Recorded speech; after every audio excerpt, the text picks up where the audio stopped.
रहिएगा मेरे साथ में। महाराष्ट्र विधानसभा चुनाव से जुड़ा ये बड़ा अपडेट है, बड़ी खबर है, जहां पर आज ही कांग्रेस भी अपना घोषणा पत्र जारी करने वाली है। दोपहर 12 बजे का वक्त रहेगा जब खड़गे जारी करेंगे घोषणा पत्र। यानी कि इधर बीजेपी की अपनी तैयारी है, जहां गृह मंत्री अमित शाह के जरिए संकल्प पत्र जारी किया जाना है, और उधर कांग्रेस की तरफ से मल्लिकार्जुन खड़गे ये बताएंगे कि घोषणाएं कौन कौन सी हैं, महाराष्ट्र को लेकर कांग्रेस क्या सोचती है और किस तरीके से वादे आम लोगों के बीच में रखे जाते हैं, या फिर ये कहिए आम लोगों की भाषा में कि लालच क्या कुछ रखा जाता है अपने इस घोषणा पत्र में। जितने वादे होते हैं वो लोगों के बीच में रखे जाते हैं, दावे रखे जाते हैं, फिर जनता तय करती है कि उन्हें कौन से नेता पर भरोसा करना है। आनंद का रुख कर लेती हूँ। आनंद, अच्छा आनंद मेरे साथ में नहीं है। राहुल लाल जी, इधर गृह मंत्री अमित शाह के संकल्प पत्र पर होगी निगाहें, उधर मल्लिकार्जुन खड़गे कांग्रेस की तरफ से पूरी पार्टी की लाइन क्लियर कर देंगे कि कौन से मुद्दे होंगे जिनको लेकर महाराष्ट्र में कांग्रेस उतरने वाली है। लेकिन मैं जिक्र करना चाहूंगी जिसका जिक्र अभी हिमांशु भट्ट जी ने किया, अगर गठबंधन में ये चुनाव लड़े जाते हैं तो क्यों नहीं सभी का मिलकर एक घोषणा पत्र तैयार होता है जिसमें आपसी तालमेल भी नजर आए और जनता को किसी तरह का कोई कंफ्यूजन ना रहे। देखिए, जो हिमांशु जी सवाल उठा रहे हैं वो सवाल एक तरह से गंभीर सवाल है भी वो, लेकिन जब हम लोग ग्राउंड पे बातचीत कर रहे हैं तो हमें लग रहा है कि रचना जी वो भी एक रणनीति का हिस्सा है। रणनीति का हिस्सा इस दृष्टि से है कि मान लीजिए कि उद्धव ठाकरे अपनी तरफ से कुछ घोषणाओं को कर दे रहे हैं, शरद पवार का अपना एक पूरा का पूरा बेल्ट है, वो वहां पे घोषणा कर रहे हैं। कांग्रेस पार्टी चूंकि उसको विदर्भ मराठवाड़ा में सीधे अगर उसने 13 लोकसभा सीटें जीती है तो कांग्रेस को में एक उत्साह की स्थिति है रचना जी की वो 13 में से जो 11 सीटें हैं वो उन्होंने भारतीय जनता पार्टी को सीधे टक्कर के मुकाबले में हरा के उन्होंने जीती थी। तो वो वहां पे जो विदर्भ का क्षेत्र है, तमाम दूसरे क्षेत्र हैं, उसमें किसानों से संबंधित कपास के किसान हैं, दूसरे और लोग हैं, उनसे संबंधित मामले हैं। तो एक तरह से इससे तीनों पार्टियां अपने अपने वोट बैंक जो तमाम लोग हैं उसको सीधे संकेत दे पा रही हैं।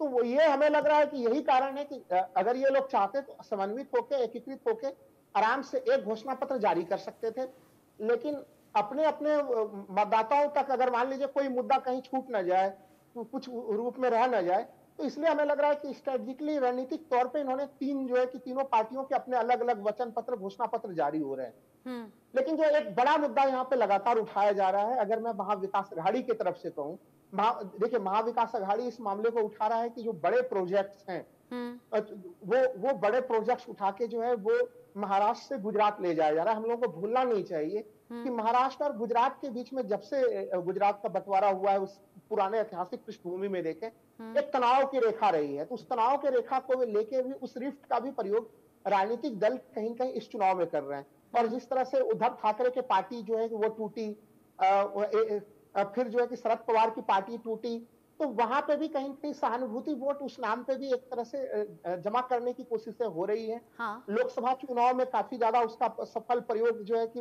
महाविकास अघाड़ी को लाभ भी मिला, वो लाभ अभी भी लेने का प्रयास किया जा रहा है। लेकिन लाभ मिलेगा किसको और किसे नुकसान होगा देखना दिलचस्प रहने वाला है। लेकिन हिमांशु जी, भले ही आप 10 घोषणा पत्र जारी कर लें या सब मिलाकर एक घोषणा पत्र जारी कर लें, लेकिन महाराष्ट्र के लोग जानते हैं क्या कहते हैं? कहते हैं कि साल बदलते हैं, सरकारें बदलती हैं, लेकिन बदलते नहीं विदर्भ के किसानों के हालात, नहीं बदलती पानी की समस्या। किसी भी तरीके से जो बारिश में पानी भरता है उसकी निकासी के इंतजाम साल दर साल गुजरते जाते हैं, लेकिन प्रॉब्लम्स जस की तस रहती हैं। ये कुछ बेसिक चीजें हैं जो अभी तक महाराष्ट्र के अलग अलग हिस्सों में नहीं है। बेसिक चीजें हैं, महाराष्ट्र के अलग अलग हिस्सों में नहीं है, आपने हकीकत बता दी। अब मुझे ये बताइए कि 1947 के बाद में 2024 तक कितने सालों कांग्रेस और एनसीपी ने वहां पर राज किया और कितने सालों महायुति ने राज किया? विदर्भ का किसान वही का वही है 77 साल से, जो 65 साल में नहीं बदल सके वो क्या 10-12 साल में बदल जाएगा? ये एक आर्गुमेंट होता है।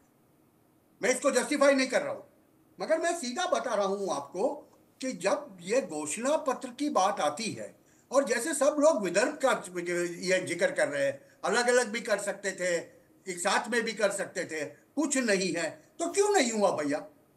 क्यों मारामारी करने पड़ी आपको बैठकों के विभाजन के अंदर ही, कि शरद पवार एक बंदर की तरह बैठे और 2 बिल्लियों को सीधा सीधा थोड़ा थोड़ा दे के मेजर हिस्सा वो खा गए?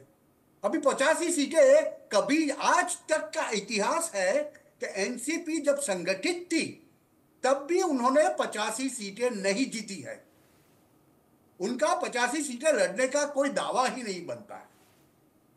ये कांग्रेस की जहां तक बात है, हाँ वो बात सच है, 2024 में वो लोग जीत गए। कितने परसेंट वोटों से जीते? 12% वोटों से जीते। और 12% वोट का जो अंतर है, वो अंतर आप देखोगे कि ये विधानसभा चुनाव में खत्म हो जाएगा। उसकी वजह यह है कि वहां पर कम से कम वहां लोगों को यह बात रियलाइज हो गई है कि वादे क्या होते हैं। जब आप लाल कलर की किताब देते हो और अंदर पन्ने कोरे देते हो तो लोगों को समझ में आता है। लोग पागल एक बार ही बनते हैं, बार बार नहीं। और जहां तक कांग्रेस के घोषणा पत्र की बात है, आपको मैं याद दिला दूं, आज से थोड़े दिन पहले यही मल्लिकार्जुन खड़गे ने कर्नाटक में एक तरफ उनके मुख्य प्रधान बैठे थे, दूसरी तरफ उनके डेप्यूटी सीएम बैठे थे, दोनों के बीच में बैठ के बताया कि वादे वो ही करो जो आप निभा सको। बिल्कुल सही बात है, लेकिन अलग अलग पार्टियों को देखते हैं कि वादे तो तमाम कर लिए जाते हैं, धरातल पर उनकी सच्चाई दिखती नहीं। और हाँ, वो जो मिनी संविधान की कॉपी है वो बड़ा सोशल मीडिया पर इन दिनों वायरल है और प्रधानमंत्री ने भी उस बात का जिक्र कर दिया, चूंकि लगातार वो तस्वीर वायरल हो रही है। आप दोनों का ही शुक्रिया, हिमांशु जी, राहुल जी, मेरे साथ में जुड़ने के लिए, इंडिया न्यूज पर जुड़ने के लिए। लेकिन अब आगे कुछ ही वक्त बाद जब घोषणा पत्र जारी होने लगेंगे, संकल्प पत्र सामने आने लगेंगे, तो हर जानकारी इंडिया न्यूज आप तक पहुंचाएगा। एक छोटा सा ब्रेक।